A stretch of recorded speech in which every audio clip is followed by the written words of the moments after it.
మీరు ఈ టైటిల్ చూడగానే కొంతమందికి కోపం రావచ్చు, కొంతమందికి ఆత్రం రావచ్చు.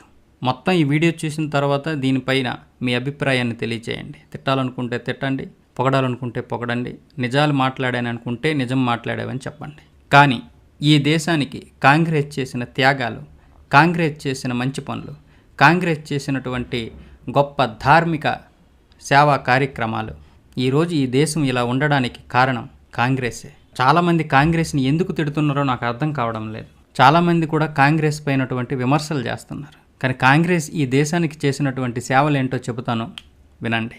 21 లక్షల మంది హిందువులను చంపిన తర్వాత కూడా పాకుకు 65 కోట్ల రూపాయలు ఇచ్చినటువంటి పార్టీ, మత ప్రాతిపదికగా పంపకం చేసినప్పటికీ 7 కోట్ల ముస్లింలను ఈ దేశంలోనే ఉంచినటువంటి పార్టీ, హిందువులు లేని కాశ్మీరును తయారు చేసింది, సెక్యులర్ పదాన్ని రాజ్యాంగంలో చేర్పించింది, 8 రాష్ట్రాలలో హిందువులను అల్పసంఖ్యాకులుగా చేసింది, ఏఎంయూలో ముస్లిం పదాన్ని చేర్చింది, బీహెచ్ఈలో హిందూ పదాన్ని చేర్చడానికి వ్యతిరేకించింది, కాశ్మీర్ సమస్యను జటిలం చేసింది, జేకేలో చట్టం నందలి సెక్షన్ 35A 370లను పెట్టింది, పట్టుబడిన 93,000 పాక్ సైనికులను వదిలిపెట్టి జయింపబడిన POKను తిరిగి గిఫ్ట్గా ఇచ్చేసింది, 90,000 స్క్వేర్ కిలోమీటర్లతో పాటు కైలాస మానస సరోవరంను చైనాకు అప్పగించింది, జేకేలో రోహింగ్యాలకు పునరావాసం కల్పించింది, బంగ్లాదేశీ ముస్లింలను దేశంలో చొప్పించి ఓటు బ్యాంకు పెంచుకుంది, NRCని వ్యతిరేకించింది, దేశ ద్రోహులను రక్షించడానికి రాత్రి 2 గంటలకు సుప్రీంకోర్టును తెరిపించింది, 2,700 సిక్కులను హత్యాకాండ చేసింది, దూరదర్శన్లో సత్యం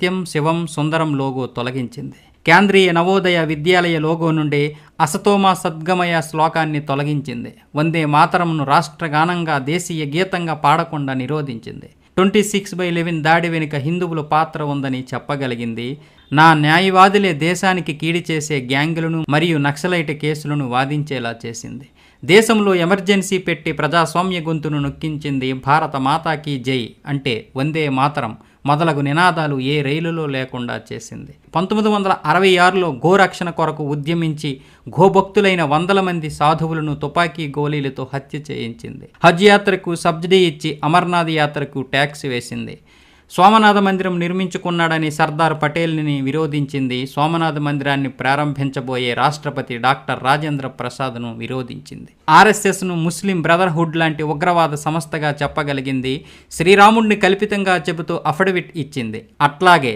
రామసేతును విరిచేసే ప్రయత్నమూ చేసింది, భారత్కు UNOలో లభించే సభ్యత్వం వీటో అధికారం చైనాకిచ్చింది, మీరందరూ సెక్యులర్ హిందువులు అయిపోండి అంతే, హిందుస్థానును హిందూ ముక్తుస్థానుగా మార్చేసింది, ఆరోపణలన్నీ RSSపై పడేసింది.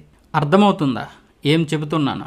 ఇప్పటికైనా మీ సెక్యులర్ భావజాలాన్ని విడనాడండి. మీ నీతి వాక్యాలు, మీ సెక్యులర్ భావజాలాన్ని కింద ఎక్కడైనా పెట్టుకోండి. బంగ్లాదేశ్లో ఏం జరుగుతుందో తెలుసుకోండి, పాకిస్తాన్లో ఏం జరుగుతుందో తెలుసుకోండి, అంతెందుకు మన దేశంలో ఏం జరుగుతుందో తెలుసుకోండి. పనికిరాని మీటింగులు ఎట్టుకుంటూ పనికిరాని విషయాల గురించి మాట్లాడుకునే మీరు ఈ దేశ సనాతన సంస్కృతి ఏ విధంగా నాశనం చేయబడుతుందో తెలుసుకోలేకపోతున్నారు. ఆర్టికల్ 25, 28, 30 HRCE చట్టం 1951లో చేసింది, 1956లో HBC చట్టం చేసింది, 1975లో సెక్యులరిజాన్ని రాజ్యాంగంలో కూర్చారు, 1992లో సెక్యులరిజాన్ని చట్టం చేశారు, 1991లో POW చట్టం చేశారు, 1995లో వక్ఫ్ చట్టం చేశారు. ఆర్టికల్ 28 ద్వారా హిందువుల నుండి మత విద్యను తీసేశారు, కానీ ఆర్టికల్ 30 ద్వారా ముస్లింలు మరియు క్రైస్తవులకు మత విద్యను అనుమతించారు. 1951లో HRCE చట్టం అమలు చేయడం ద్వారా హిందువుల నుండి అన్ని దేవాలయాలు మరియు పుణ్యక్షేత్రాల డబ్బును లాక్కున్నారు. విడాకుల చట్టం, హిందూ కోడ్ బిల్లు ప్రకారం వరకట్న చట్టం ద్వారా హిందూ కుటుంబాలను నాశనం చేయగలిగారు, కానీ ముస్లిం వ్యక్తిగత చట్టాన్ని తాకలేకపోయారు. బహుభార్యత్వాన్ని అనుమతించారు, తద్వారా వారు తమ జనాభాను పెంచుకోవడం కొనసాగించారు. ముస్లిం అబ్బాయిలు హిందూ అమ్మాయిలను సులభంగా పెళ్లి చేసుకోవడానికి వీలుగా 1954లో ప్రత్యేక వివాహ చట్టం తీసుకొచ్చారు. 1975లో ఎమర్జెన్సీ విధించి రాజ్యాంగంలో సెక్యులరిజం అనే పదాన్ని బలవంతంగా జోడించి బలవంతంగా భారతదేశాన్ని సెక్యులర్గా మార్చగలిగారు. కాంగ్రెస్ ఇక్కడతో ఆగలేదు. 1991లో మైనారిటీస్ కమిషన్ చట్టాన్ని తీసుకొచ్చి ప్రకటించింది. స్కాలర్షిప్ లాంటి ప్రభుత్వం ప్రత్యేక హక్కులను ఇచ్చింది, మైనారిటీ చట్టం కింద వారికి లబ్ధి చేకూర్చింది. 1992లో హిందువులు తమ దేవాలయాలను చట్టబద్ధంగా వెనక్కి తీసుకోకుండా అడ్డుకోగలిగింది. అలాగే ప్రార్థనా స్థలాల చట్టం ద్వారా హిందువుల నుండి 40,000 దేవాలయాలను తీసుకున్నారు. వాటిపైనే ఇప్పుడు మసీదులు నిర్మించారు. కాంగ్రెస్ ఇక్కడతో ఆగిందే.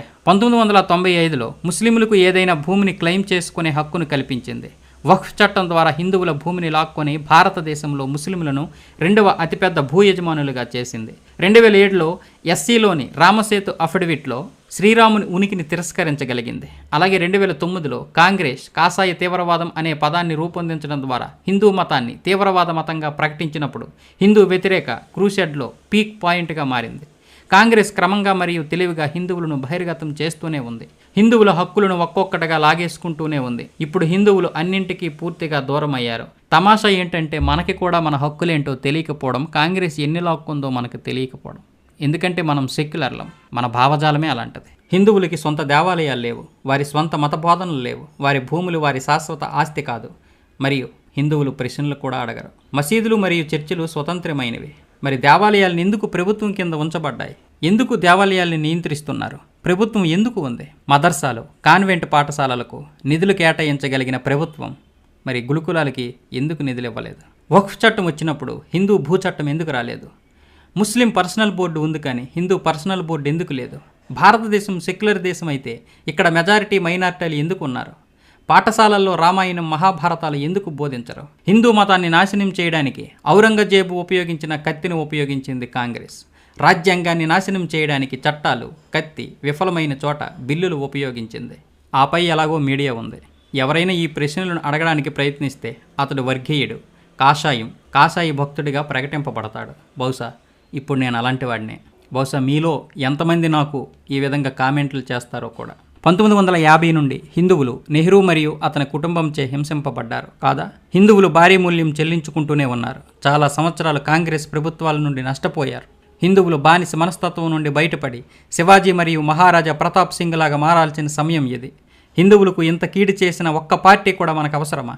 నిందల కాంగ్రెస్పై మాత్రమే ఉండకూడదు. రాజకీయ కారణాలతో ఎప్పటికప్పుడు కాంగ్రెస్తో పొత్తు పెట్టుకున్న ప్రాంతీయ పార్టీలు కూడా దోషులే. హిందూ మెజారిటీ దేశంలో ఇదంతా ఎలా జరిగింది? నానక్ ముందు సిక్కు లేడు, యేసు ముందు క్రైస్తవు లేడు, మహమ్మద్కు ముందు ముస్లిం లేడు, రిషభదేవునికి ముందు జైనుడు లేడు, బుద్ధుడికి ముందు బౌద్ధుడు లేడు, కార్ల్ మార్క్స్ ముందు వామపక్షవాది లేడు. కానీ కృష్ణుడి కంటే ముందు రాముడు ఉన్నాడు, రాముడి కంటే ముందు జమదగ్ని ఉన్నాడు, జమదగ్ని కంటే ముందు అత్రి మహర్షి ఉన్నాడు, అత్రి కంటే ముందు అగత్స్యుడు ఉన్నాడు, అగత్స్యుడి కంటే ముందు పతంజలి ఉంది, పతంజలి కంటే ముందు కనద్ ఉంది, కనద్ కంటే ముందు యాజ్ఞవల్క్యుడు ఉన్నాడు, యాజ్ఞవల్క్యుడి కంటే ముందు సనాతన వేదాలన్నీ ధర్మబద్ధమైనవి ఉన్నాయి. మరి ఇదంతా హిందూ మెజారిటీ దేశంలో ఎలా జరిగింది? ఈ రాజకీయ చదరంగంలో 12 ఎత్తుగడలు చేయబడ్డ ఈ దేశంలో మొట్టమొదటిది మొఘలులు భారతీయులయ్యారు. మరి భారతీయుడు కాఫీర్ అయ్యాడు. ఎందుకయ్యాడు?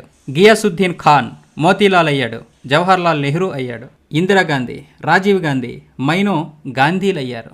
మరి భారతీయుడు మూర్ఖుడయ్యాడు. మోమిన్ కాశ్మీరీ అయ్యింది, కాశ్మీరీ పండితులు చరణార్థులయ్యారు. బంగ్లాదేశీ బెంగాలీ అయ్యింది, మరి బెంగాలీ హిందూ బయటవాడయ్యాడు. సైనికులు కిల్లర్స్ అయ్యారు, స్టోన్ ఫెల్డర్స్ ఉద్యమం అయ్యింది. మరి సైన్యం మానవ హక్కుల ఉల్లంఘన అయ్యింది. తుకుడే గ్యాంగ్ దేశభక్తుడయ్యింది. మరి దేశభక్తులు బ్రాండెడ్ హార్డ్ కోర్ తీవ్రవాదులయ్యారు. మృతదేహాల ఖననంలో ఫైర్ కలపవాడి దహనం చేయడం వలన పర్యావరణ ఆందోళనగా మారింది. మరి ఖననంలో సమాధులు, కత్తి భూమిని వృధా చేయడము జన్మ హక్కు అయింది. రాఖీలో ఉపయోగించబడిన ఉన్ని గొర్రెలు బాధ అయ్యింది. మరి బక్రీదులో వేలాది మేకల వధ స్వతంత్రం అయ్యింది. బుజ్జగింపు సెక్యులర్ అయ్యింది. సారూప్యత కమ్యూనల్ అయ్యింది. ఆర్ఎస్ఎస్ ఉగ్రవాదిగా మారింది. వసామాజీ, హఫీజ్ సాహెబ్ మరియు హురియతులు శాంతి శిఖరములుగా మారాయి. భారతమాత చిరకాలం జీవించు అనే పదం అంటే భారత మాతాకి జై అన్న నినాదం కమ్యూనల్ అయ్యింది. మరి భారత్ తురే తుకుడే హోంగే ఏమయ్యింది? భావ వ్యక్తీకరణ స్వేచ్ఛ అయ్యింది. విభజించు మరియు పాలించు అనేది నియమమయ్యింది. సబ్కా సాత్ సబ్కా వికాస్ అనేది జుమ్లా అయ్యింది. కొంచెం ఆలోచించండి, అర్థం చేసుకోండి. హిందూ మెజారిటీ దేశంలో ఇదంతా ఎలా జరిగింది? సనాతన హిందువులు ఎప్పుడు ముస్లిం దేశానికి పౌరులయ్యారు అది కూడా తెలియదా? ఎందుకంటే మనం నిద్రపోతున్నాం కాబట్టి. మజ్బూర్ హిందూ అయినందుకు నేను మిమ్మల్ని అభ్యర్థిస్తున్నాను. ఏ విధంగా ఈ వీడియోకి 10 మందికి చేరేలా చేస్తారో అది మీ ఇష్టం. చెప్పాలనుకున్నది చెప్పాను, జరుగుతున్నది మాత్రమే చెప్పాను, జరిగింది మాత్రమే చెప్పాను. జరగబోయేది ఏంటో తెలియదు. ఎలాంటి దారుణాలు జరుగుతాయో మీరు పక్కనే ఉన్నటువంటి బంగ్లాదేశ్ను చూడండి, పక్కనే ఉన్నటువంటి పాకిస్తాన్ను చూడండి, ఈ దేశంలో జరుగుతున్న అన్యాయాలను చూడండి. నిజమేంటో మీకు తెలుస్తుంది.